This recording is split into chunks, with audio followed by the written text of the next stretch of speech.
Brackets get all screwed up. North Carolina lost. As long as the Wahoos win. I'll take it. Yeah, prayer books if they have them. Okay. Prayer books too? If they're here, yeah. Just a little bit of prayer books, yeah. The red ones or the blue ones? Well, the red ones will do fine. Morning, Rob. How you doing? Yeah, you like this? Colorful. This is colorful. Because I'm not officiating today, so can I wear whatever the hell I want? If I'm doing a service, I feel like I should dress like a rabbi. Sorry? Aren't you going to hear your wife today? No. I'm going to run back and forth. It's a beautiful service. I don't have the patience for it. You need a lot of patience. It's a beautiful service. She does a nice job. No, you should. No, you wait till 10. You could stay till 10. Really get started till 10. My wife has never been on time. But it's a beautiful, beautiful service. Yeah. Good morning. Good morning. Good morning. Treif today? Oh, Shmini? No, we're going to continue on tefillah. It's too good a thing to talk about. No, I don't want. Me and Vayikra don't get along well. You do Kedoshim when you hit that one? Kedoshim we'll probably do, but I don't know. We'll see. I'm enjoying this tefillah thing because I'm learning it again myself. So it's nice to learn it again. Wow. Good morning. Ay. Here's my vegetarian midrash. Which one is this one? Is this that? I have this one. I could tell this one better than you. This one I love. This one I've actually taught. I taught it to rabbinical students to show them the structure of midrash, because you structured it perfectly, and it's so cute, and it ends so perfectly. It's the first one I ever wrote. Was it really? I wrote it the night my daughter was born. Oh my God! I said I have to teach her how I love the. I found it in Moment magazine, 1982 or something. I was in Dallas. I found it in Moment, and I saved it. And when I started teaching rabbinics, I needed models of midrash, and I used this as a model of midrash because it really is perfectly modeled. No one revived the love until that was the point of the children's book. Yeah, To revive the form. it was beautiful. Hi. Oh my gosh. Oh, good. How's he doing? He's doing very good. He's a big star now. Good morning. That's beautiful. His father comes around every now and again. His father lives across the street. Wonderful.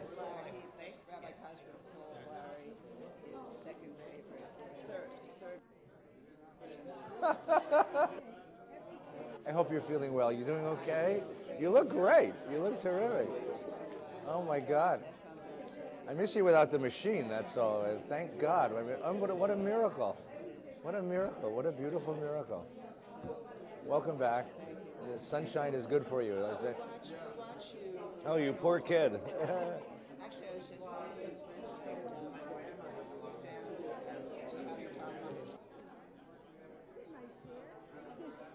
Wasn't so. It's the same from last week. Yeah, same from last week. The number of people that listen to you in captive is very small. That's why I made a bunch more, so. So you know that's why Rav Kook at his yeshiva be a vegetarian because of the first animal. Harold gave a sermon once on this, and opposite of the traditional one.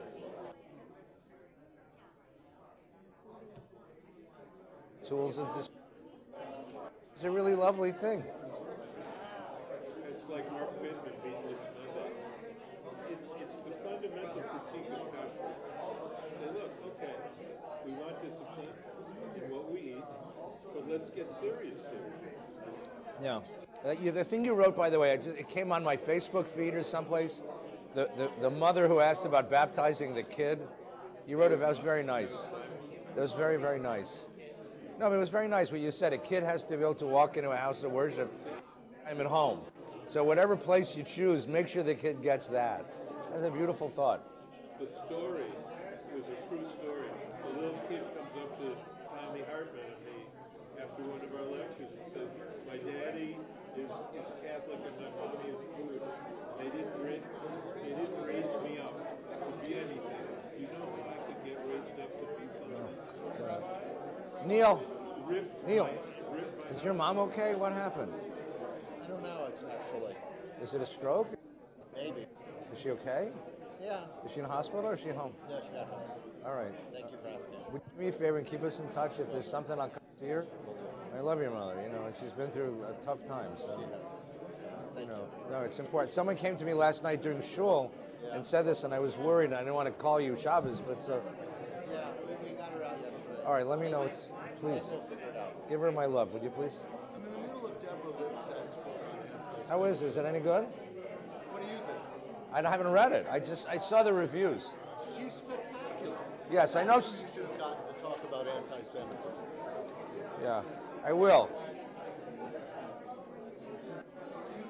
Yes, very well. She was here for many, many years. And I know her from Wexner. I know her very, very well. Where did she teach here? She taught at UCLA. Susan Goldberg called me this week. She's starting her own show. Yeah, out in Yenomsveld. Echo Silver Lake. Very, very impressive person.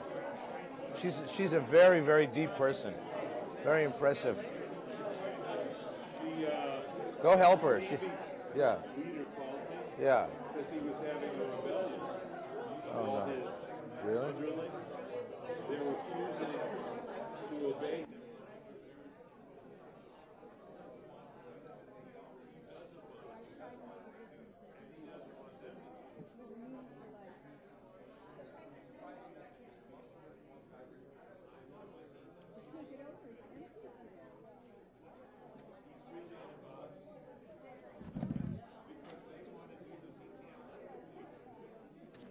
They're just on time to be fashionably late. I would say they were waiting for the college basketball game. They don't start until 4 o'clock.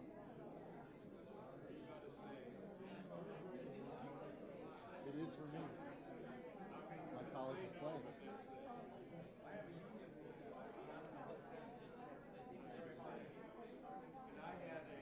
It's hard. Really want Gilman anyway, so they never asked. Yeah. Good morning, everyone. Shabbat Shalom. It is wonderful to see you all today. Good morning and welcome back to Valley Beth Shalom. It's good to see you all. I want to wish you a happy springtime is here.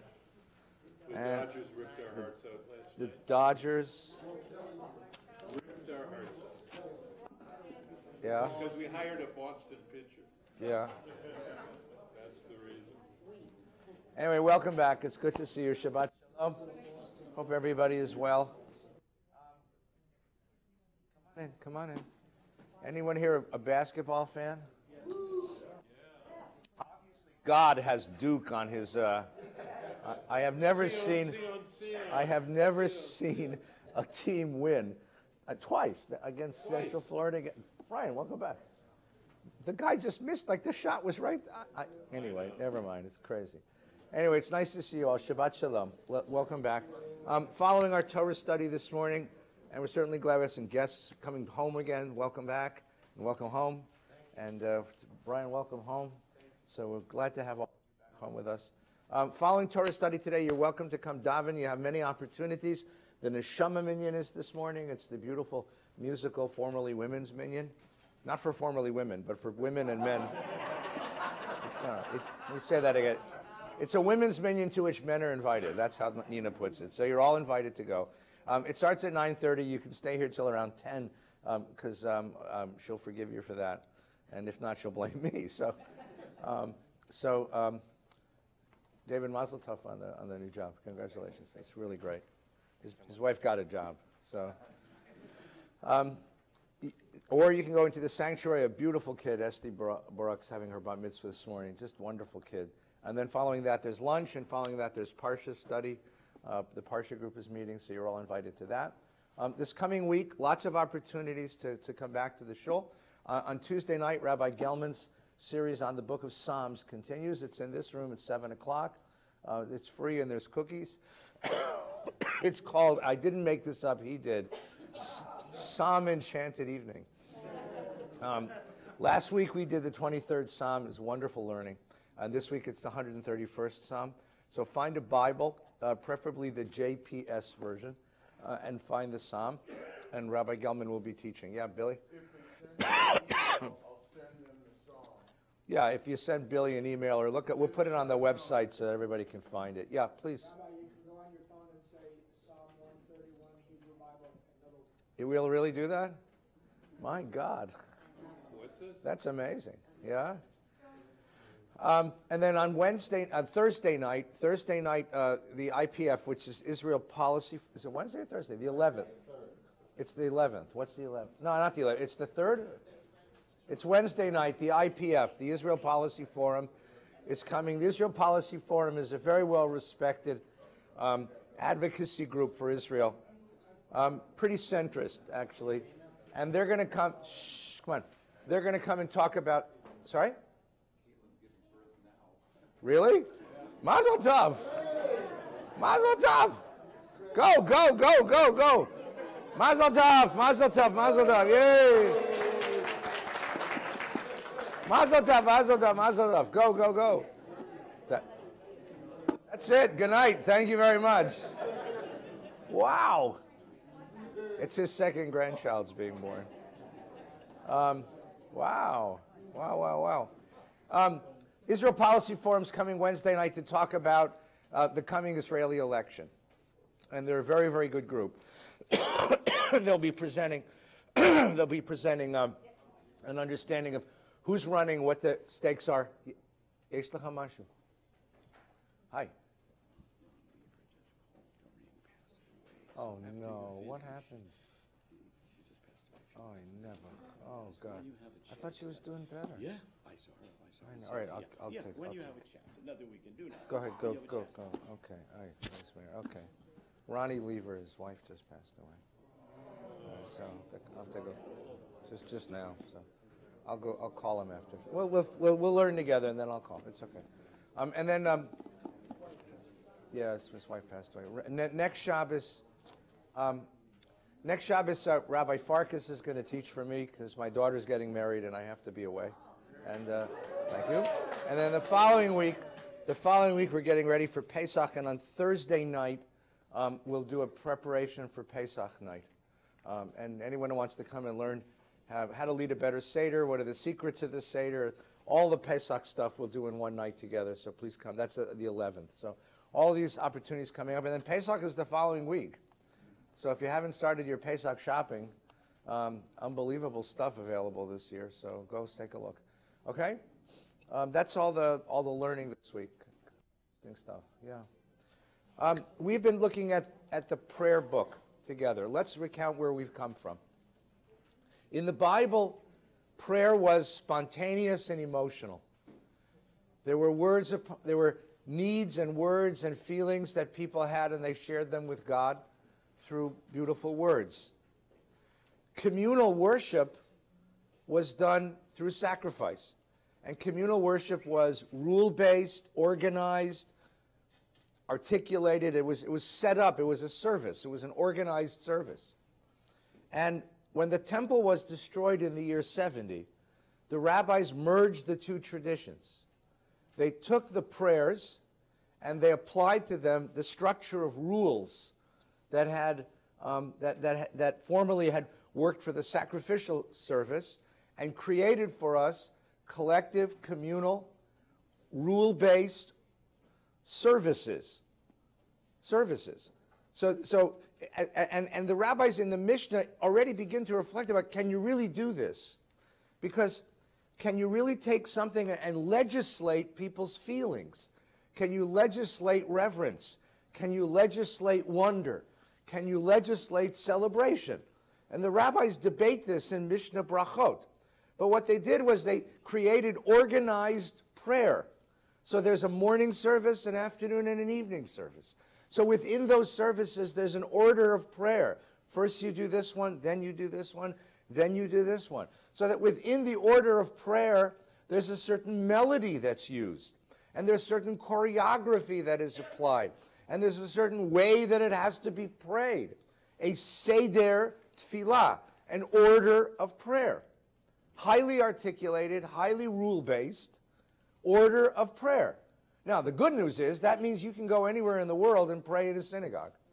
Right? I mean, literally anywhere in the world. The melody may be a little different, but if you're in Oslo, Norway, or Marrakesh, Morocco, or Tel Aviv, or Reseda, Papa, you're going to move over just a little bit because Talia has to get through here. So just be careful. Wherever you go, people are going to be praying the same prayers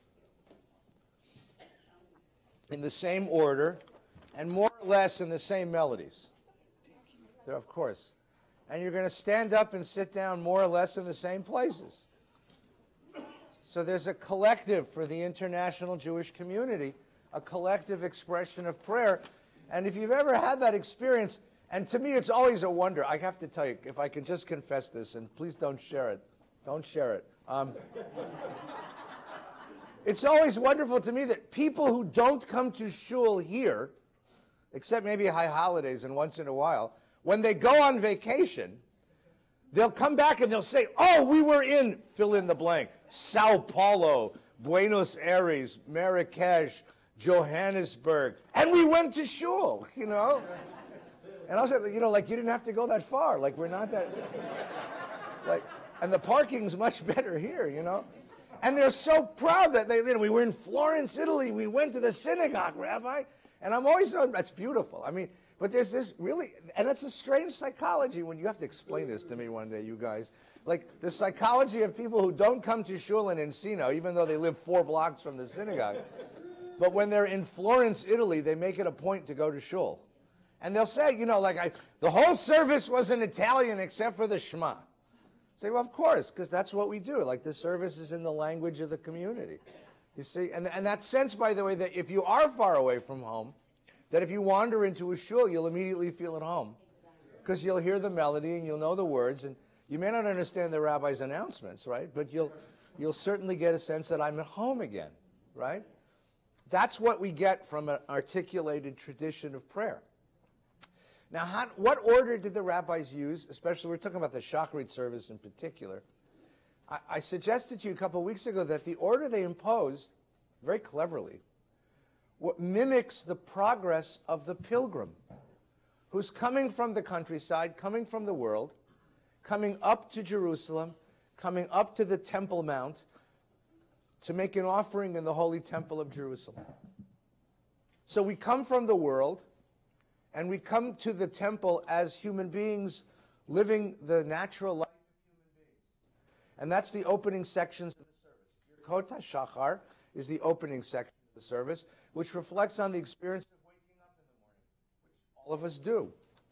Which all of us do as human beings, as human organisms, as Homo sapiens, as creatures. And Psuke de Zimra, which is the experience of entering into the temple, is all of us coming as the nations of the world to worship the God of all creation. That's the second section, Psuke de Zimra, which means sections of song. Because all of life sings the song of creation. Because all of life sings a song of gratitude for the gift of life. Come in, there's plenty of room. Always room for people to study. Come on, come on, come on. Those are the beginning. That's the beginning sections of the service. Now we come to the section we're going to cross the barrier and enter the court of the Jews, which was the national court of the Jewish people. Only members of the tribe, only members of the Jewish people were allowed in, and we're going to stand at the altar. So here we are together, all of us together, standing at the altar. And now it's a little quieter because we're out of the crowds, right? We're into the more private section, and we're facing the great golden doors of the Temple of Jerusalem. And there's this giant white marble building. And we're facing the doors. And this is where the Jewish part of the worship begins. This is the section of prayer built around Shema Yisrael. Now, those of you who have ever been to Jerusalem, you have a sense of what the Kotel means, right? The Kotel, the Western Wall, the Wailing Wall. You have a sense of the reverence that Jews have for this place, the sense of the power of this place, the stones themselves.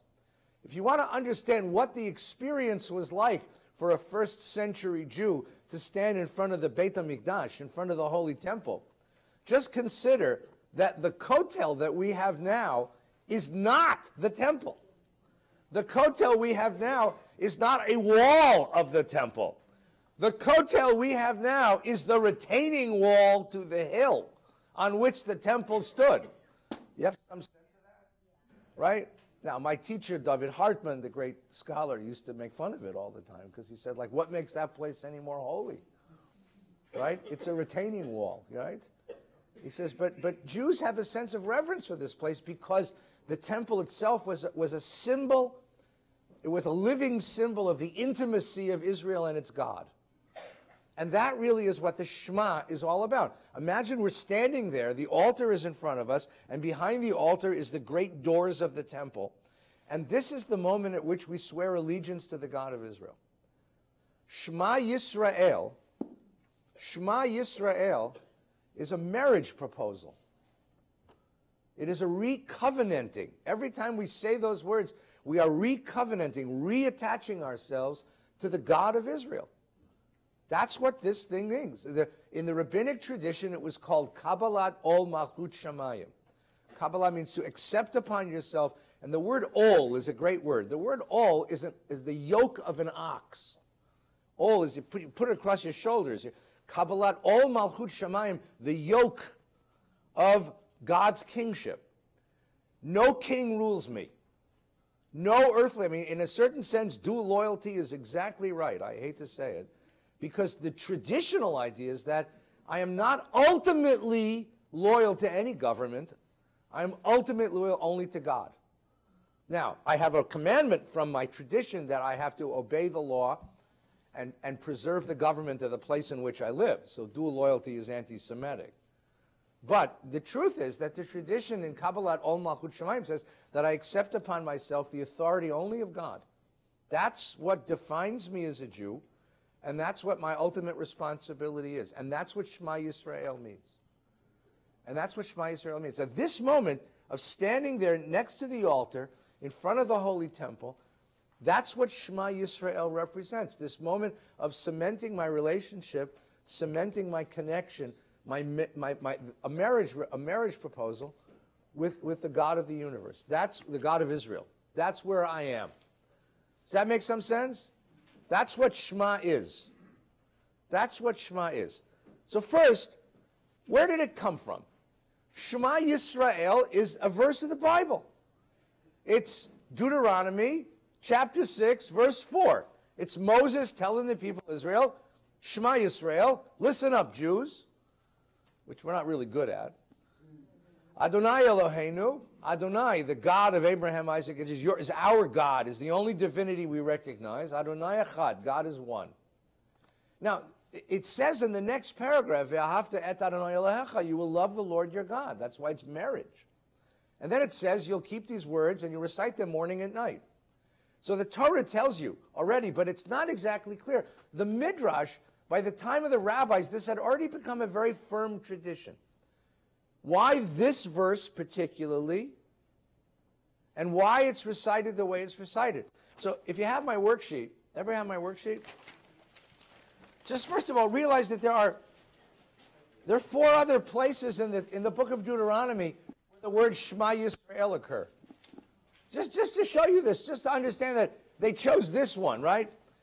In Deuteronomy 5, right? Vayomer Elohim, Vayomer Alehem, Shema Yisrael Tachukim HaMishpatim. Moses summoned the Israelites and said, "Hear, O Israel, the laws and rules I proclaim you this day." Right? That's one. And then in 9:1, it's, "Hear, O Israel, you're about to cross the Jordan. Know that no other than the Lord your God is crossing ahead of you." And in 23, it's, "Hear, O Israel, you're about to join in battle with your enemy. And hear, O Israel, today you have become the people of the Lord your God." Shema Yisrael is a formula that is used to proclaim one of the ultimate truths. We can come back to this in a moment, but to proclaim one of the ultimate truths.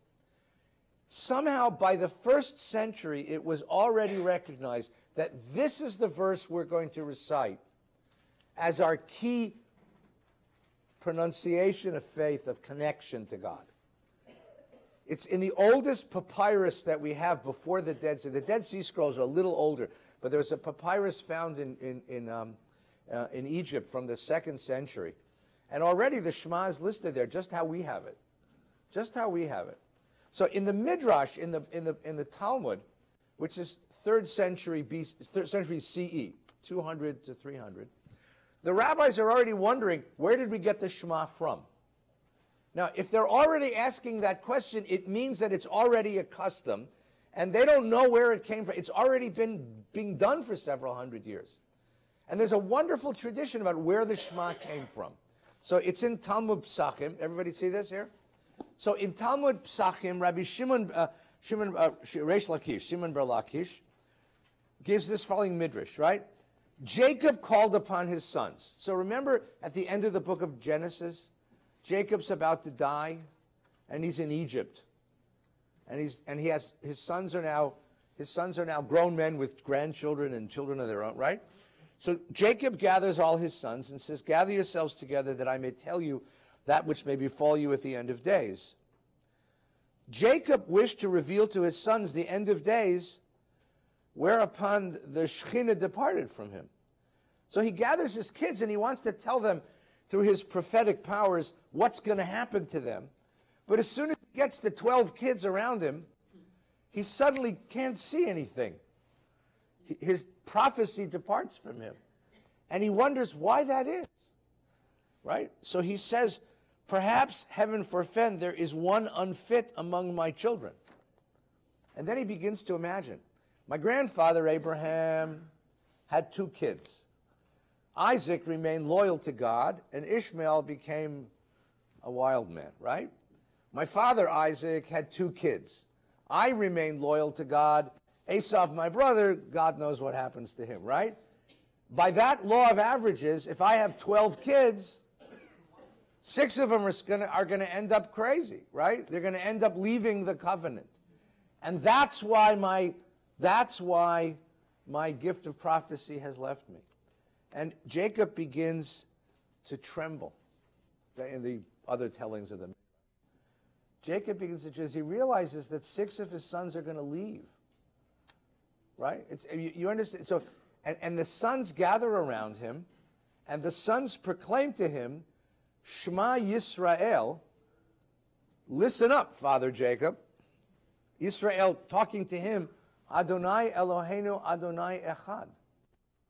God is ours, God is one, and we are one. We are united in our loyalty to your God. And when he hears that, his spirit returns to him, right? They say to him, just as there is one in your heart, so there's one in our heart only. That's what they mean by the Shema. And at that moment, Jacob says, Baruch Shem Kivod Malchuto Leolam Va'ed. Which is a line it occurs in a different variation in the book of Psalms, but it became traditional to say right after the Shema. But by the time of Reish Lakish in the 3rd century, it was already a tradition. So he says, where did it come from? It came from Father Jacob. So the idea is that they retroject the Shema all the way back to Father Jacob. Means that this is foundational. This is really foundational. It means that by the time of Reish Lakish, it was already a custom, but he's pushing it all the way back to Father Jacob, as if to say this is really foundational to our faith. That's one derivation of where it came from. Okay?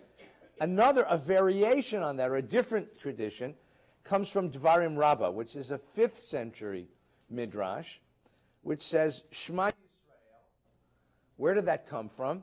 The rabbis taught, when Moshe went up to the heaven, there's a whole bunch of midrashim about when Moses goes up Mount Sinai, he enters heaven, and what happens there? So Moshe goes up to heaven to get the Torah, and there he is. And when Moshe went up to the heaven, he heard the angels saying to the Holy One, Baruch Shem Kivod Malchuto Leolam Va'ed. He heard that line when he went up to heaven. And he brought it down to Israel. He brought it down. So Shema was customary. Moshe brought Baruch Shem Kivod down from the angels. Everybody got that? Okay? And now, we don't say it out loud, except on Yom Kippur, right? Why doesn't Israel say it out loud? Rabbi Asi taught it's similar to one who stole jewelry from the king's palace and gave it to his wife and said to her, don't adorn yourself with it in public, wear it at home. Right? No, it doesn't belong to us. This is the line that belongs to the angels, right? So one tradition is that it belonged to Jacob's son. And one tradition is that it belonged to the angels. However, on Yom Kippur, when they are clean as ministering angels, they say it publicly, right? On Yom Kippur, you get away with it. You can wear the jewels on Yom Kippur. All right, so what do you get here? This tradition of saying Shema as the Jewish confession of faith has been at the heart of Jewish worship since before the Talmud. I can't tell you what date, but somehow, somewhere in the 1,000 years between the end of the Bible and the beginning of the Talmud tradition, this became the custom. And it's been the custom ever since. And the rabbis accept it as a custom and try to figure out where it came from. But the fact that they have to ask the question already tells you that it's already a firm custom.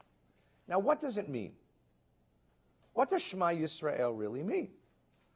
Let's stop for a second. There is a myth, and it's not a good myth, but it was promulgated by a great philosopher named Moses Mendelssohn in the 18th century, that Jews don't have beliefs. That Judaism is all about what we do, not what we believe.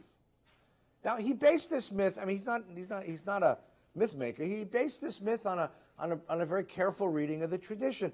In that wonderful story in the Talmud when the stranger comes to Hillel and Shammai and says, teach me the whole Torah on 1 foot, they don't start by teaching him belief. They teach him what's hateful to you, don't do to your neighbor. Right? You begin with, we always begin with actions, with things we do. Right? When the kid in the Haggadah asks, what's the meaning of all of this, we teach him the Chukim and Mishpatim, the laws and traditions of the Pesach. Right? Jews don't tend to dwell on theology. We don't dwell on belief. We dwell on behavior. We dwell on belonging. And then it was Mordechai Kaplan who came in the 20th century and said, the core of our being is belonging. Your Orthodox friends will say the core of our being is behaving. It's the mitzvahs that you do. The question is, are there beliefs that are core to Jewish people? Are there beliefs that are core to Judaism?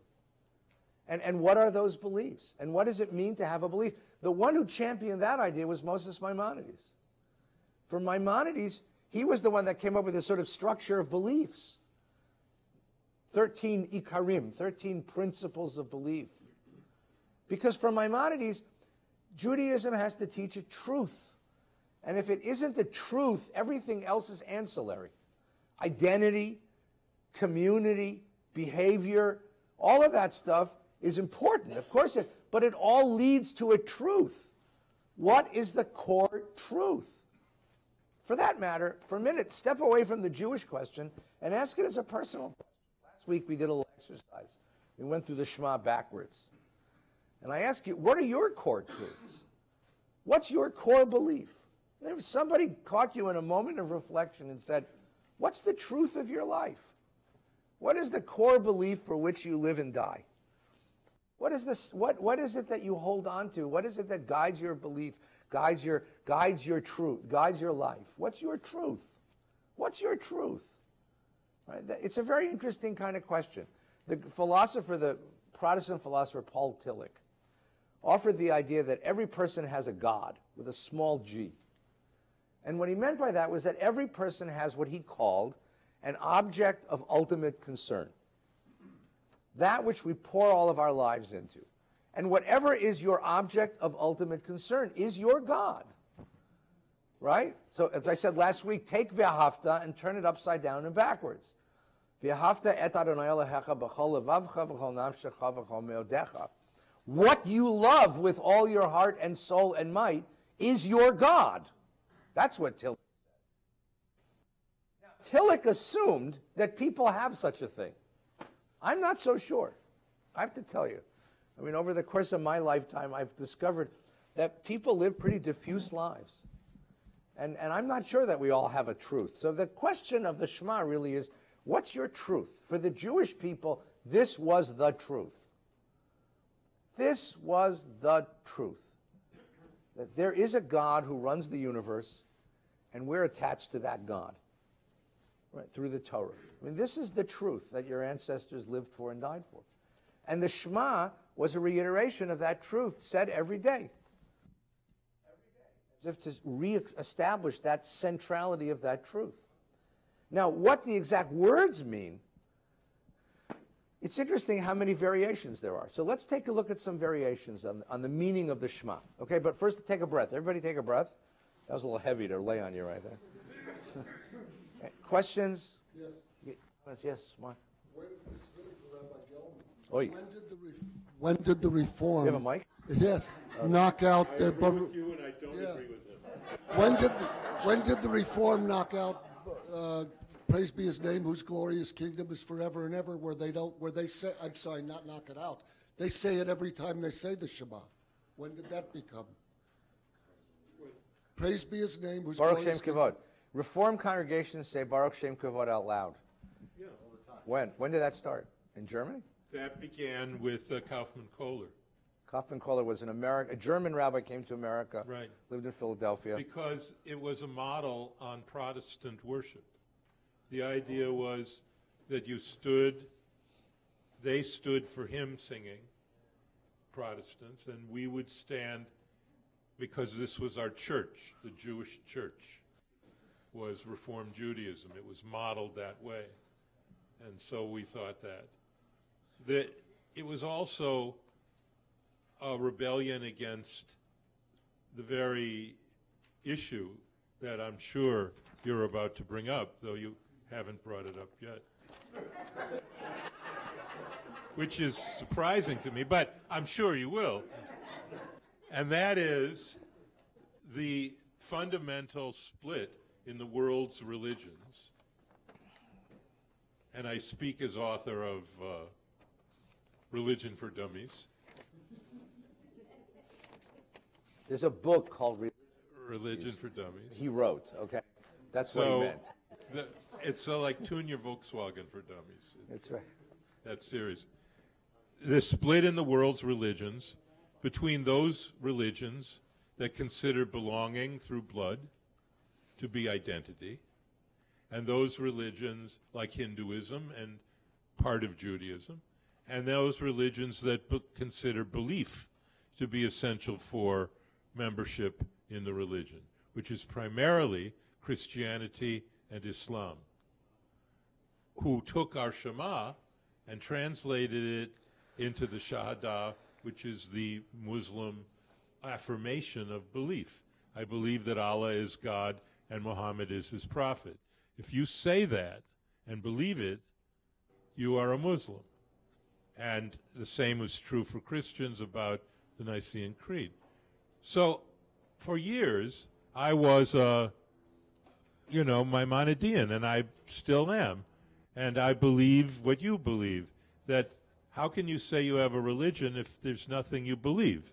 That's the religion, that belief is central. As you have grown and I have grown, I no longer believe that. I believe belonging is much more important than belief. That believing you are a part of a community, that Kaplan was right, ultimately, although I hated the fact that he was right, that basically it is belonging. Because after all, you can say, I don't believe in the Shema, and you're still Jewish. So what is the power of it? Nothing. It defines nothing. It doesn't make you Jewish. Denying it doesn't make you a non-Jew. To me, it does come down to the community you're born into that gives you your faith. What do you believe? Okay. What? Meaning what? Minhag HaMakom. What do you mean by that? Give him back the microphone. Wait a minute, take the microphone and speak. The people at home want to hear you, Pop. The Minhag HaMakom, it's a community you're raised in. Right. Okay. And you go along with it. But does that community teach you truth? No. Teach you a conviction, a principle? It really doesn't matter. It really doesn't matter. You belong to it. You accept it. You want to be part of the group. Yeah. Does part of the group mean accepting some way of looking at the world? Or is it simply saying I'm part of the group? No, it could be looking at, it would have to be looking at the world. Okay. Look, mom said... Don't raise mom with me, Dad. Look, mom been schlicht every Friday night. Right. To the God she doesn't believe in. Right. Right, and she prayed to him every. In the kibbutz. Right. The kibbutz, they all bench lift. I know. All of them. The anti-religious, Yeah. socialist, Zionist, commies that you were your friends. That's true, by the way. Every Friday night, every one of the women put a shmata on her head, close her eyes, and eventually they said the bracha over the candles and then prayed to the God they don't believe in to protect their children, right? And their grandchildren, right? And Mama did too. Well, they're hedging their bets. I don't think so. I actually asked Mom. I used to, and if Mom's listening, I actually asked Mom, and she told me it's not that she doesn't believe in God. She's just mad at him. She'll never forgive him, right? The same way she would never drive in Jerry's BMW, right? She would never forgive God for the Holocaust, and so she wasn't going to pray because she just didn't. So every time you'd come to shul, and she'd go to the kitchen to serve kiddush. That's the difference in belonging and believing. You see, he prayed, and she went to the kitchen to serve kiddush, right? That's the difference between the two. But what about you? But here's the question. I'm going to answer. No, I'm not going to. I don't know. Because You're the heir, the great Kaplan student. Well, but it's really. And yet you're much more religious than your teacher. And that's here's what's really interesting. In a certain way, I am, but in a certain way, I'm not. Schulweis broke from Kaplan on this. And I'm telling you, Kaplan said that his great Copernican revolution was to be belonging to the core of Jewishness instead of behaving or believing. Okay. Schulweis came along, and Schulweis, however, was a pulpit rabbi a lot longer than Kaplan. When my biography got accepted for publication, so it'll be out next year. It'll come out next. My biography of Rabbi Schulweis. So you'll see in the book. It's a brilliant, brilliant book. It'll make a really great movie one day, and Richard Dreyfuss will play me. Ben Stiller played me. Yes, I know. Great job, by the way. Yeah. The question really is, for Schulweis as a pulpit rabbi discovered people who belonged to the Jewish community but had no convictions. And that disappointed him. He had been raised in a very strong Yiddish environment where even though there was no belief in God, there were really strong ethical convictions. And he was terrified of this idea of belonging without believing, of belonging that was sort of ethnic identity, which quickly evolves into ethnic kitsch, Judaism, instead of a Judaism which calls upon you to behave in the world in a certain way and to see the world through certain eyes. So it was his conviction that you can't separate them, that you can't say belonging is core without believing, because believing mediates belonging. Believing mediates belonging. If you have belonging without believing, you end up with bagels and lox, which is fine. It's sweet, it's cute, but it doesn't demand anything of you. And no kid is ever going to rise up and say, that's what I want in the rest of my life. And you don't have to be Jewish to love Levi's, right? Yes, and you end up with a very strange kind of ethnic kitsch. You end up with Little Italy or Chinatown. Yeah. And that's what he was afraid of. So he corrected Kaplan, and Kaplan objected to it. I found the entry in Kaplan's diary where he objected to Schulweis's modification. And the debate between the two of them is just fascinating, because it's a debate between two generations of great American rabbis, a pre-war generation, a post-war generation. And it's all in the biography, which will be available at a bookseller near you. Let's take, and that, I understand. How about you? And I agree with him there. I think that you can't separate them. I think you can't separate them. And I really do. I think you can't say belonging without believing, without behaving. Because to say belong to a group, no, they don't. They do it because they're trying to run away from something. But if they take it seriously, you have to ask this question. You don't have to believe in the Shema, but you got to believe in something. What is the truth? What is the core truth then? That's the question. What is the content of Jewishness, if not just a set of ethnic affectations? And that becomes the frustration of every rabbi, of ethnic affectations, and we become ethnic masters of ceremonies, right? I do a nice havdalah at a bar mitzvah. No, the kibbutz itself was a tremendously powerful ethical community. And look at what did you do? You ran away from home to build the state of Israel. right? My teacher, David Hartman, used to say, it's a rebellion against Jewish history. It's the kid who runs away from his parents, slams the door, and moves in with his grandparents. Right? You went to Israel to build Israel because you believed in the Jewish people. And more than that, you believed that the Jewish people, given independence and autonomy and safety and sovereignty, could build an ethical society, the sacred society. It was a highly ethical, highly, in many ways, spiritual endeavor. Crazy for kids. It had to be done by young people because older people would never have given you permission to do it. And that's what it was. Let's take a look inside. I want to take a look at them. I'll come back to So what does the Shema mean? I said to you that the Shema is this connection. But what does it mean? I want to show you different ways that Jews have understood the meaning of Shema Yisrael. Starting with more conventional and ending up with crazy. Wild. Are you ready? Because by the time I'm done, you're going to go, that's what it means? Okay, so get ready. Let's begin with conventional. 13th century Sefer HaChinuch. Sefer HaChinuch is a beautiful sefer. It's a beautiful book which goes through all 613 mitzvot in the Torah. The 613 mitzvot in the Torah. You knew that, right? It's 365 days plus 248 parts of the body. Gives you 613. No, that's exactly how they got the number. Because it's an arbitrary number. You can find any number you want. Right? So they found 613 mitzvot. So the entry under Shema, right, is this one. Ready? Sefer HaChinuch. It's right in the end, bottom of the page. You see it? Okay. The source of this commandment is that God wanted to give our people the privilege of acknowledging God's rule and God's unity. I wouldn't use the word unity. The word is achdut. So that means oneness, uniqueness. Every day and night, all the days that we're alive. So first of all, start with something. It's a privilege. Shema was a gift. The covenant was a gift. Start with, this is a very important idea. Again, we're talking about Mordechai Kaplan. Mordechai Kaplan, the great 20th century Jewish thinker, one of the great 20th century. His greatest book is called The Meaning of God in Modern Jewish Religion. A poet he wasn't. The first line of that book, the first line of his major book, which is called Judaism as a Civilization, 1934. Jews for generations considered Judaism a privilege. Now they consider it a burden. Judaism is a privilege. It's a gift. You're lucky. Ashreinu matov chalkeinu. How happy are we that we were the chosen ones? Why? Because we were given the idea, given the vision, given the understanding that there is a God in the world and only one.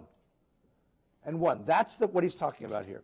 Since the human being is a physical being seduced by the vanities of the world and drawn by desires, human beings require a constant reminder of the constant presence of the divine to guard against sin. So not only is it a privilege to hold this truth, but the only way this truth really matters is if it becomes moral. It has to change the way you live.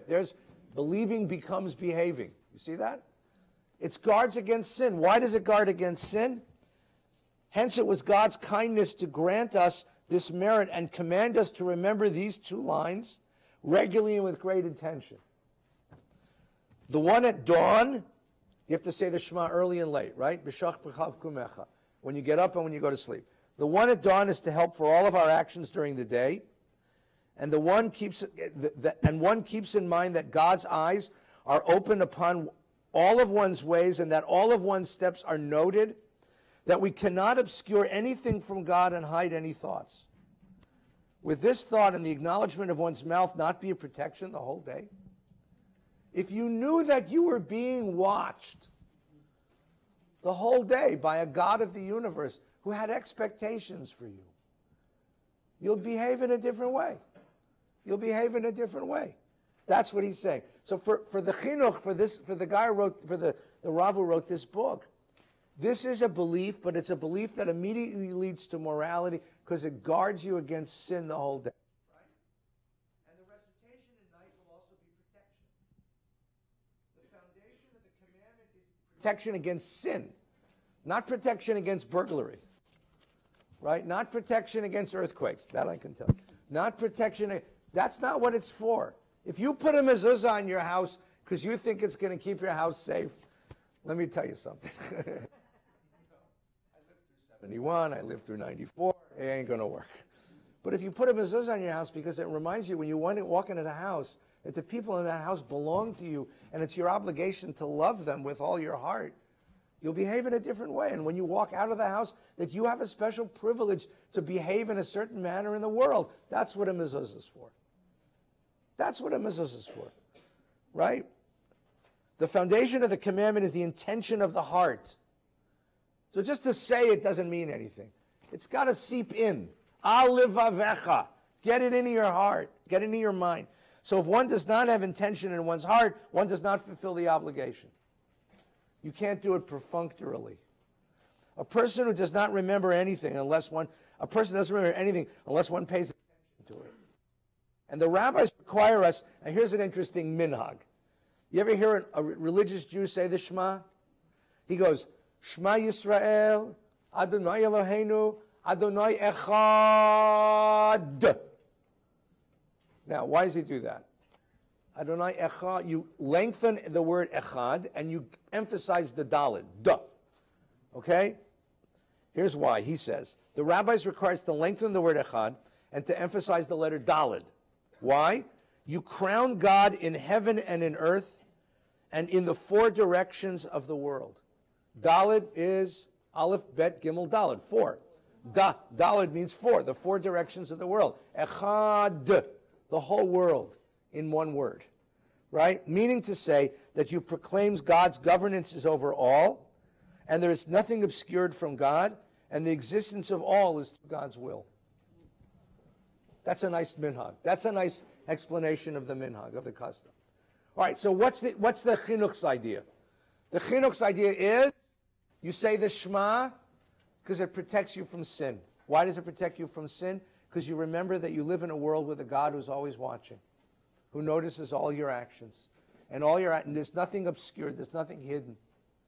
There's no such thing as things you get away with. You don't get away with anything. That's his moral understanding of this. All right, Billy, you got a question? Sefer HaChinuch means the book of education. Yeah.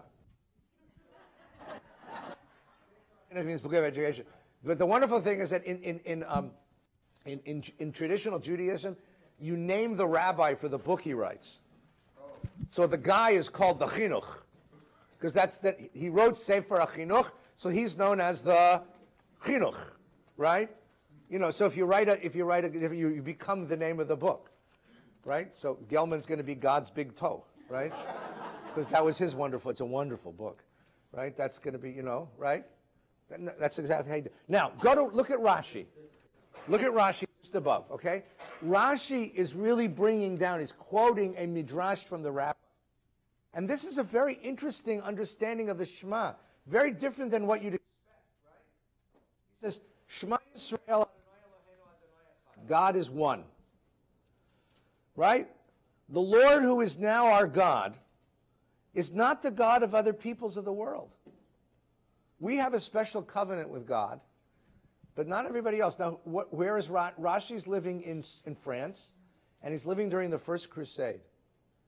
And he's watching his world be torn apart by the Crusaders coming through the valleys and destroying Jewish communities, and he understands that his world and the world of those people is not the same world. The God of those people is not his God.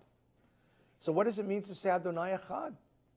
How can it be that there's one God if this is what's happening, right? Right? Not the God of other peoples of the world. He will at some future time be one. Adonai, as it says in Safanya, for then I will turn the peoples a pure language, they may call upon the name of the Lord. And it says, in that day the Lord shall be one, and his name one. What's the last line of Aleinu? V'ne'emar, v'haya Adonai echad, u'shmo echad. Right? That's the line he's quoting here. The last line of Aleinu is, according to the prophet Zechariah, there will come a day when the whole world will embrace the one God. But until that day, we're the ones who hold this truth. We hold it in trust until the rest of the world comes around to that truth. So what is the Shema for Rashi? It is a statement of faith that one day the world will be redeemed. It's not God that is one. It's the world that needs to be made one. Right? God may be one right now, but the world is fractured. But one day the world will come together as one to recognize the one God. And that's what we're saying in the Shema. So when Rashi reads the Shema, he's reading it in the future tense. Shema Yisrael, Adonai Eloheinu. Listen up, Jews. Don't forget, God is our God. Adonai is our God. And one day, God will be one. The world is our world, and one day the world will be one. It is the ultimate faith in the redemption of the world. It is a future tense prediction. It is a prophecy. It is a hope for the redemption of the whole world. For the redemption of the whole world. So Emil Fackenheim, who's a survivor of the Theresienstadt concentration camp and a professor of philosophy in Canada, once had a dialogue with David Hartman, who was an Orthodox rabbi from Brooklyn. And Fackenheim asked Hartman this question. You say the Shema every day. And Hartman says, yeah. And Fackenheim says, you believe that one day the world will be one. He said, yeah. And Fackenheim asked him this question. If there were to be, God forbid, a nuclear holocaust, would you still say the Shema? And Hartman looked at him for a long time and said, God, I hope so. I mean, this idea, do you really believe that the world has the capacity to be made into one? That's really the faith that's being offered here. That's a second way to read it. So the first way is a moral teaching. The second way is a vision of history, of the teleology of history, the process of history. Now we're going to get a little weirder. You ready? You okay to get a little weirder with me? Okay, get a little funky here. Now we're going to go to the Hasidic tradition. Okay? The Sfas Emes. Late 19th century Polish Hasidic Rebbe. Okay? The world is changing. Modernity is coming. The Rebbe gives a shir on a Shabbos afternoon, and this is what he says. Hearing, now these are not the words of the Rebbe, by the way. These are the lecture notes. The Chassid listened to the lecture, came home and wrote it down. Hearing requires being empty of everything. This is the essence of exile, our inability to empty ourselves, to forget the world's vanities, so that we empty the heart to hear God's word without any distracting thoughts.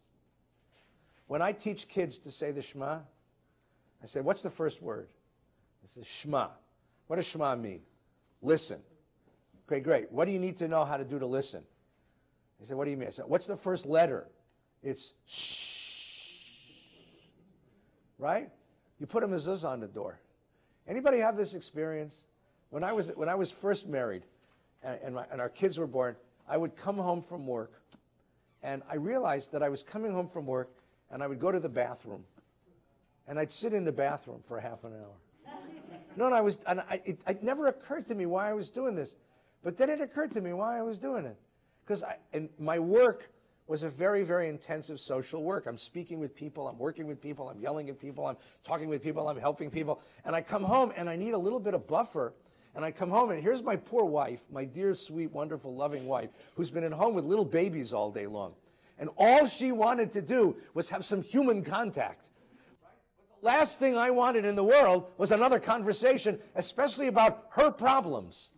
You ever play this game with your spouse? Who's more tired? How was your day? Awful. I am so tired. Yeah, you think you're tired? I had a really bad day. I'm really tired. And the one who loses has to make dinner. You know, that's how you play the. So it occurred to me that so when I come in the house, I needed a ritual. So I would do is I'd stop at the door, and there was the mezuzah, and the mezuzah said to me, Shema. Love her. She's not another one of your congregants or clients. You got to listen to her, schmuck. That's what shin also stands for. Right? That's the shin on the mezuzah. This is what I would write. Shut up and listen. So I would stop at the door, and I developed for myself a meditation. I actually had a meditation. So I'd stop at the door, and I'd kiss the mezuzah, and I'd say to myself, Shema Yisrael, Adonai Eloheinu Adonai Echad. Right under the word Shema in the Torah is the word V'ahavta. If you read it vertically instead of horizontally, it says Shema V'ahavta. If you're going to listen, if you're going to love somebody, you got to listen to them. That's the first prerequisite of love. And I'd stop at the door, and I'd spend 5 minutes standing at the door. I mean, I think the neighbors thought I was a burglar or something. But I had to get my head around the fact that I'm now going to listen to the people in the house. Try this, by the way, if you're married or attached or got a dog at home. Just try. Stop at the door, kiss them as a take a breath. Just say to yourself, Shema V'ahavta. I have to listen. Shh. So the Rebbe says what? If you're going to listen, it means you have to empty yourself. In Hasidus, this is in Hasidism, it's a form of Buddhism, actually. Hasidism is actually a derivation of Buddhism. No one knows this except me. Especially the Hasidim don't know this. No, because it is a quelling of the ego. Why did I have the argument with my wife every day? Because the ego said, I need you to hold me and take care of me, instead of, I'm here to love you. In order to love, you have to quiet the ego's need for attention, right? It's the ego's need for attention. You got to quiet down. You got to get the me voice inside of you to shut up, right? So it's called bitul hayesh. That's what it's called in Chassidut, right? That's what he means. You've got to be quiet. You have to be receptive. You have to be open. You have to be ready. You can't just say the Shema. You've got to listen. That's what. So for the Rebbe, the most important thing. So for Rashi, the most important phrase was Adonai Echad, right? For the Chinuch, the most important phrase was Adonai Eloheinu. God is our God, right? For the Rebbe, for Sfas Emes, the most important phrase is Shema Yisrael. Right? That's the mitzvah. It's a mitzvah to listen. Shema Yisrael, listen. No religion. You can't have religion unless you learn how to listen. Why? Because you can't have religion if you're worshiping the ego. And you worship the ego when you walk around the world going, me, mine, I want, gimme, get me. Right? You got to shut it up and say, no, you. Talk to me. Tell me you. Tell me who you are. Tell me who you are. So he says, hearing requires becoming empty. Exile is when we can't hear each other. That's us, right? We have to empty the heart to hear God's voice, right? So this is the meaning of the verse. Do not lo taturu acharei levavchem, which is in the third paragraph of the Shema. It is because no man would cast away the abomination of his eyes. They walked around amid the idols of Egypt, right? In Egypt, they had all these idols, right? So the idols become, and what he's telling you is that the ego becomes an idol. Had they been ready to hear God's voice, God's word, they would have been redeemed immediately. And we didn't get redeemed from Egypt until we were ready to give up the idols that we worship, right? The most powerful idol is no statue or rock or stone or tree. The most powerful idol is the ego. It's me. Me. Shut up and say, don't me. How about saying we or you? Ready? Here comes the really crazy thing. Torah was given to Israel by a great voice that never ceased. Kol gadol v'lo yasaf. The real verse says, these are the words of God, there are no more. But the mistranslates that phrase. Kol gadol v'lo yasaf means a great voice that never stopped, from the word sof, meaning never ended. It's not that we showed up at Mount Sinai one day, God came down on the mountain and handed us Torah. That's not how it worked. God has been broadcasting Torah from Mount Sinai every day since the world was created. It's K Sinai. That's the name of the station, right? KGOD. Every day since the world was created, and since then, God keeps broadcasting truth into the world. The relative factor isn't whether God is speaking, it's a question of whether you can listen. What happens happened at Mount Sinai? For the first and only time in history, the whole Jewish people showed up and shut up. The whole Jewish people showed up and were ready to listen at the same time. That's the miracle. Hasn't happened since, right? But it's never stopped. So here's really kunz. Here's this beautiful kunz. He says, every day when we say Shema Yisrael, there's a voice which answers in the universe, Ani Adonai Elohechem. If you have the prayer book, you'll see that's the last line of the book. If you have the prayer book with you, quickly open the prayer book. I just want to show you this because it's so cool. Okay? All right. Turn to page 33. Right? Everybody got it? 33? So, the Shema is made up of 3 paragraphs. The first section comes from Deuteronomy 6:4. That's Shema v'ahavta. The second paragraph comes from Deuteronomy 11. And the third paragraph on page 34 comes from the book of Numbers 15. You see that on the top of page 34? Look at the top paragraph on page 34. And look at the last line of the paragraph. The last line is, Ani Adonai Elohechem asher hotzeti etchem me'eretz Mitzrayim liot lachem l'Elohim Ani Adonai Elohechem. You say it twice. Ani Adonai Elohechem. I am your God. And then, in case you miss it, the rabbis make you say it one more time. Adonai Elohechem Emet, which is the first word of the next prayer. Right? Ani Adonai Elohechem. I am. So here is the Rebbe's imagination. You have this, you say the Shema, and when you say the Shema, God responds, I'm your God. I'm right here.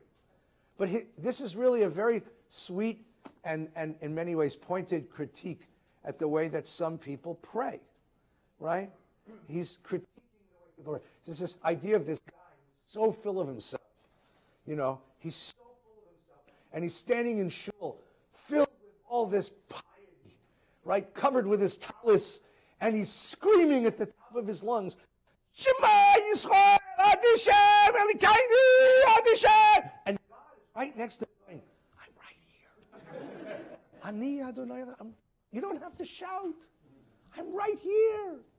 Because that guy, says the Rebbe, he's not open to hear it. He's so taken with himself. He's so proud of himself. He's such a that's a Fabren governor. He's such a burning prayer. He's such a good Jew. And he just like, and God is saying to him, wait, just quiet down. No, you don't have to shout. I'm right here. Like, God's right. Like, excuse me. Like a little kid, like, pardon me. Yeah, excuse me. God's like, shh. Don't shout. You can hear it. I'm right here. God says, I'm right here. Every day when we say Shema, there's a voice that answers, Ani Adonai Elohechem, I'm God, I'm right here. The voices never stop. But we have to prepare ourselves to truly hear the Shema without any distraction. So what is it for the Rebbe? What is the Rebbe? This is a Hasidic rabbi believes that God is available in all moments, and Shema Yisrael means get yourself ready to know that. In order to get yourself ready to know that, you've got to quiet the voice inside, quiet the ego, so that you can really take in. And if you quiet the ego to take in the voice of God, you can quiet the ego to love the person you're with. Quiet the ego to love the world. That really is the first step in any kind of religious development. That's what the Shema means for the Rebbe. All right, one more. This one's the craziest one. Okay, is anybody here under the age of 21? Because this one's raised. This comes from the Zohar. The Zohar is the great religious text of the 13th century, the great mystical text. Okay, it's written entirely in symbolic language. It's almost incomprehensible. But the part that you can understand is absolutely hysterical. Here's the Shema for the Zohar. You ready? When Israel engaged in the mystic unification of the Shema with a perfect will, a light emerges from the secret supernal world, and the light strikes the sparks of the blackness from within and splits up into 70 lights, and these 70 shine on the 70 branches of the tree of life. This tree then exhales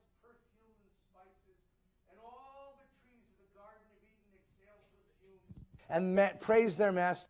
For then the consort is adorned for entry into the canopy with her husband. All together say, huh? Good. All right, here's the story. You ready? The Zohar begins with a myth about how the world is the way it is. The great medieval question was, how could a perfect God create a broken world? How could a perfect God create a broken world? So in the myth of the Zohar, in the myth of the Jewish mystical tradition, the Kabbalah, God creates this world, and then there is a great crisis, an explosion in God. And if you can imagine God, the way God works in the Kabbalah is there's 10 different sefirot, 10 different centers of power. The top 9 separate from the 10th, and the 10th is sent into our world, into exile. Now here's the really cool part. The top 9 are masculine,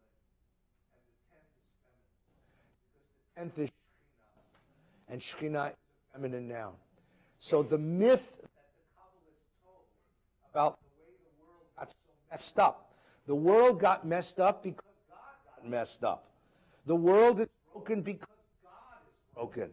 The world is broken because there was a crisis in the life of God. God had a psychotic break, and a part of God broke off from the rest of God. Yes, this is true. This is true. And the part that broke off was the feminine. The feminine separated from the masculine. The masculine is a... Now, forgive me for these ugly stereotypes, but this is 13th century. The masculine is assertive and aggressive, and the feminine is receptive and loving. And they broke apart. Masculine power from feminine love. And when you break masculine assertive power from feminine receptive love, you end up with a screwed up world. And that's the problem. So what's the myth that they did? They imported into Kabbalah medieval troubadouric myth. And they told the story about a king, about a great king whose son was the prince. And the prince was married to a beautiful princess. And they had a beautiful wedding. And all was great. But in the middle of the wedding, an evil wizard appears. And that evil wizard casts a spell, kidnaps the princess, and takes her away to this horrible, horrible castle somewhere in the middle of a wilderness. And the prince doesn't know what to do. He's separated from his bride. And how can he live in the world without a bride? And the princess can't free herself from the bonds of the magic of the evil wizard. So they turn to a knight errant, a brave and I'm not kidding, this is a brave and powerful knight, and they say, "Knight, take your mighty sword and take your armor and your steed and go and save the princess." So off the knight rides into the night, and he rides through the enchanted forest, and he rides up to the castle. Demon after demon after demon to get himself into the castle to rescue the princess. And finally he finds the princess and he brings her on his horse and he's riding back. And he's riding back toward the castle. And he says to the princess, "I'm going to reunite you with your consort, with your husband, and all will be well in the world." And that's where we are in the drama. The king is the part of God you can't understand. It's called Ein Sof. The prince represents the 9 parts of the masculine God, separated from the princess, who is the Shekhinah, part of God that we know, the presence of God in our world. They're separated. That's why the world is so broken. And who is the knight errant to save the day? He's the ogre. The Jew. No, the ogre is evil in the world. And the Jew is the one, going to bring unity back to the universe, right? And what is the sword you have? Mitzvah. Doing a mitzvah defeats the demons and gets you into the house of the princess, right? By the way, that's why the Chabad guys throw tefillin on you when you're on the 3rd Street Promenade. They really believe that doing a mitzvah, even if you don't understand what you're doing, has magical power, right? Now, you ready?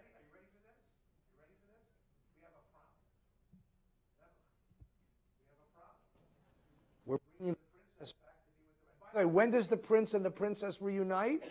It's Friday afternoon. Erev Shabbos, right? Friday afternoon. If you can see, I told you there were 9 parts of the masculine God. The top 3 don't count. They're beyond our understanding. That leaves you 6. 6 Sfirot and 1. 6 and 1 is 7. 6 days of the week. The 7th is Shabbat. Get it? Right? We have to bring them together.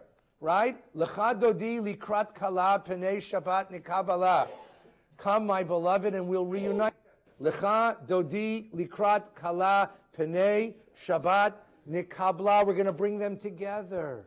We're going to bring them together. This is the togetherness prayer. Ready? Here comes Shema. You ready? Now, wait, one more thing. Watch. Shema Yisrael Adonai Eloheinu Adonai Echad. Shema belongs to him. Baruch Shem Kivod Malchuto Leolam Va'ed. That belongs to her. Watch, this is great. So the prince is riding with the knight is riding with the princess on his horse toward the castle of the prince to bring them together and heal the world. All the supernal limbs are united together in a single desire with a single will to be one without any separations. Then her husband conceives the intention to bring her to the canopy to be one with her, to unite with his consort. So we ride across the drawbridge and we call out to the prince. We call out to the prince. Shema Yisrael Adonai Eloheinu Adonai Echad. We call out to the princess. Princess, get ready to meet your husband. Right? Shema Yisrael is to her. We arouse her and we say, they're afraid to be together because they haven't been together all week and never terrible things could happen. So we have to encourage them to get together. So we say to her, Shema Yisrael, prepare yourself. Your husband comes to you in all of his finery and is ready to meet you. And the Lord our God, the Lord one in a single unification with a single will, without any separation, for all the limbs become one in a single desire.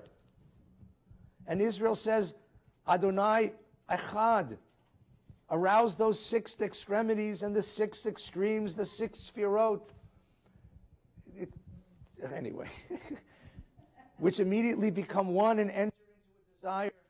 And the mystical symbol of this is the letter Vav. All right, it gets a little X-rated here. 6 parts of masculinity, 1 part of femininity. They have to come together. 6. Let me do this right. 6. Ready? 1, 2, 3, 4, 5, 6. 6 letters of the alphabet. Aleph, Bet, Gimel, Dalet, Hey, Vav. How do you write a Vav in Hebrew?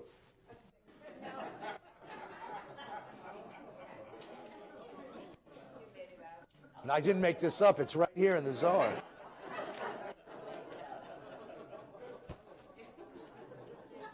The rabbis of the Zohar, the mystics of the Zohar, were not afraid of sexual imagery because for them, the whole quest of the world is to unite what has been broken, to merge together what has been separated. And for them, the greatest merging is the merging of the male principle of the universe, which is power, with the female principle of the universe, which is compassion and love. And if you can unite power with love, you can redeem the world, right? So for them, the greatest symbol of the greatest divine unification was sexual merging. And so they used sexual imagery as a sign of that kind of merging. You see, it was the most powerful symbol in human experience is what they used as the most powerful symbol, most powerful experience in human life is the symbol of the most powerful experience of the divine. So the knight errant comes and rescues the princess and brings together prince and princess, and the words of the Shema are the loving words that the knight recites to prince and princess in order to encourage them to be ready to be one and gather them together. And when does that happen? It happens on Friday night. That's what Lecha Dodi is all about. And she enters his chamber on Friday night. That's Shabbat Shalom. That's Sabbath peace. And they become one. And for 25 hours, the universe becomes one. Because for 25 hours of Shabbat, power and love are married to each other again. And we can experience the wholeness of God's intended universe on Shabbat because power and love become unified once again. So all during the week, represents the quest of the night to bring the two principles of the universe together. And on Friday night, that quest is consummated with an act of merging, an act of togetherness. And then what happens at Havdalah? That evil demon comes back and kidnaps the princess. And the whole drama happens all over again. The whole drama happens all over again. So what is the Shema for the Zohar? It is this remarkable love poem that Jews recite every day to remind us that it's our responsibility to bring together the male and the female principles of the universe, the power of the principle of power with the principle of love, and to make the universe whole once again. And it's filled with all this erotic imagery. And if they'd ever taught me this in Hebrew school, I had to stay Jewish, you know, right? I mean, it keeps going on. It keeps going on. The consort prepares herself and adorns herself, and her ministers bring her to her husband, whispering in a soft voice, Baruch Shem Kevod Malchuto Leolam Va'ed. So the Shema and Baruch Shem are our voices to the Shekhinah to come in and be with the husband, because when they become one, the whole world becomes one once again. And there's this wonderful sort of erotic meaning of the Shema that's given to us. Happy are the people who know this. No kidding. And order this celestial arrangement of faith. So what is your responsibility in the world as a Jew? Yes. Boy, I'll tell you, shul is getting better and better.